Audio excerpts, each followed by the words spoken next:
The good, the bad and the downright ugly. As always, we start off with the good as number 1 and excellent built King of the Ring Queen crown. The WWE has a big P coming up on May 25th. Unlike the bill for Backlash, the WWE is getting right to the point. There's a huge show coming and you don't want to miss out. While pacing is crucial for storytelling, this is pro wrestling, not War and Peace wrestling. Shows should give fans just enough time to catch their breath before throwing them into a new series of stories at a breakneck pace. Wrestling is a roller coaster, not a merry-go-round. Number 2, WWE making good use of its tournament. The King and Queen crown is off to a great start after last night's matches. The King of the Ring has an uneven history even during the show's early years, when fans would see star-making wins and reigns by wrestlers such as Owen Hart and Stone Cold Steve Austin, only to endure complete duds like King Mabel or Billy Gunn. The various attempts to revive the tournament, including an edition of the Queen's Crown, have flopped, not so much because of the winners but how they were booked. While it's impossible to say how the WWE will book the eventual winners, it's off to a great start in using the tournament to introduce newly arrived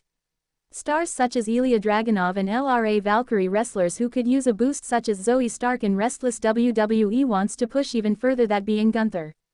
Number 3, usual hilarious R-Truth antics. Did you know the NCAA is a minor league wrestling promotion? Well, apparently R-Truth does, which is why he tried to book a match between himself and The Miz against the University of Connecticut's men's basketball team. Their segment was another example of WWE doing a mainstream dream crossover, as brought in UConn's coach Dan Hurley to participate in the segment, which was all the more approach-propo because Raw was in Connecticut. Number 4 is Brom Breakker sneaking into the King of the Ring. Could recently drafted Raw superstar Brom Breakker find his way into the King of the Ring? Breakker asked Raw general manager Adam Pearce why he's not in the tournament, a valid question, and Pearce seems to be ready to throw Breakker a bone. Could this lead to Breakker substituting for wrestler who is unable to compete at the tournament, or will Pearce give him a title shot down the road? Number 5, Dominic and Carito could make a great scumbag pairing. The Dominic Mysterio is a WWE's resident scumbag, but Keto has plenty to teach Dirty Dom when it comes to underhanded tactics, a situation that could play into both men teaming up. It really hurts to have a veteran by a side, and in a Dominic Carito combo could liven up an already popping tag division and give KH some time in the spotlight. And Judgment Day drama continues as a Judgment Day falling apart as Liv Morgan looking to take Rhea Ripley's place as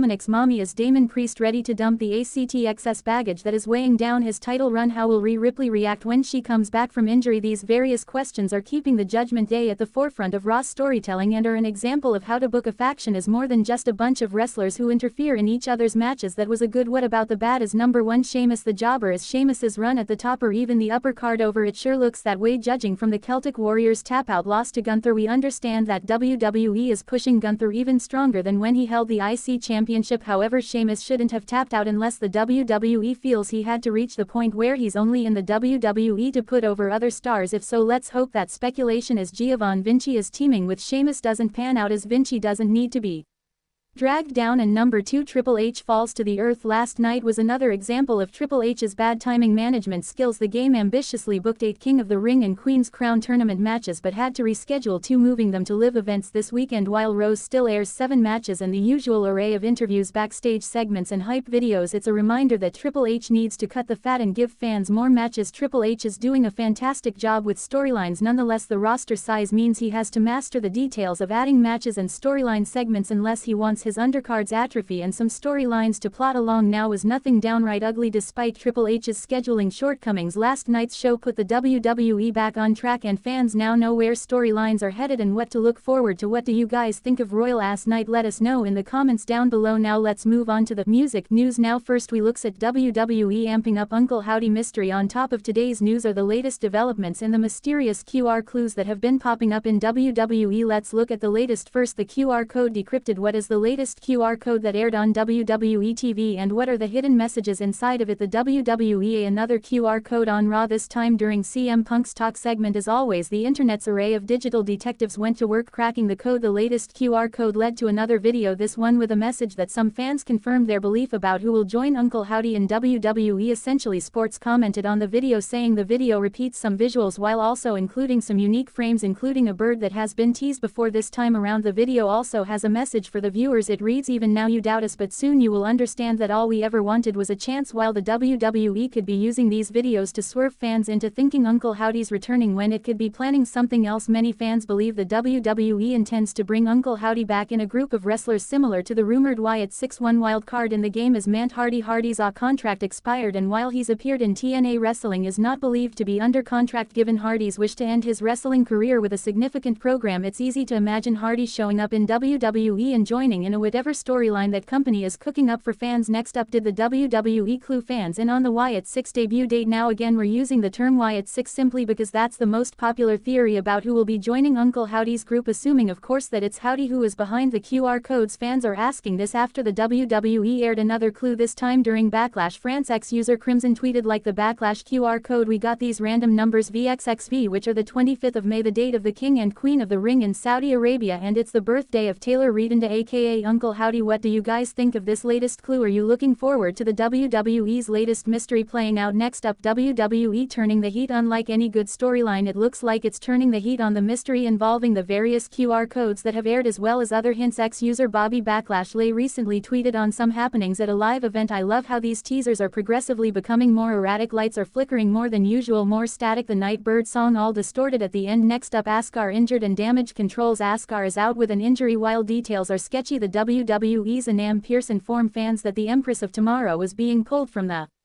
Queen's Crown tournament and Dakota Kai was taking her place. Wrestling News was reporting it was not said what the nature of the injury is or how long she's expected to be out of action. There was an Asuka injury scare back in March during a segment where Damage Control attacked Bayley. Asuka appeared to be limping, which led to questions whether she was hurt. She has wrestled since then, including a 6-women tag match at Wrestlemania 40, but it's unknown if she's working through an injury or she was injured sometime after. We send our best wishes to ask her for a fast and full recovery. Next up, unfortunately, some sad news as wrestler Dick Dynamo passes away, and sad news to report as wrestler Dick Dynamo aka Brandon Hallman has passed away at only the age of 26. Combat Zone Wrestling, one of the several promotions where he worked, tweeted the following statement: CCW is incredibly saddened and devastated to learn the passing of Brandon Home, better known as Dick Dynamo. Brandon was an incredibly unique and enthusiastic energy in and out of the ring. His hard work, dedication and love will be unbelievably missed. We like to send our thoughts, deepest condolences to his family, friends and loved ones. Maryland Championship Wrestling, another promotion where Dick Dynamo competed, tweeted with a heavy heart and complete loss for words the MCW Pro Wrestling family. More to the loss of Brandon Hallman, better known to fans as Dick Dynamo. Brandon was the epitome of hard work and was never one to shy away from a challenge. Our thoughts, prayers and deepest condolences go out to his family, friends and loved ones during this difficult time. For anybody out there who feels that the world has left them behind, you are important, you matter and you are not alone, and we send our heartfelt condolences to Dick.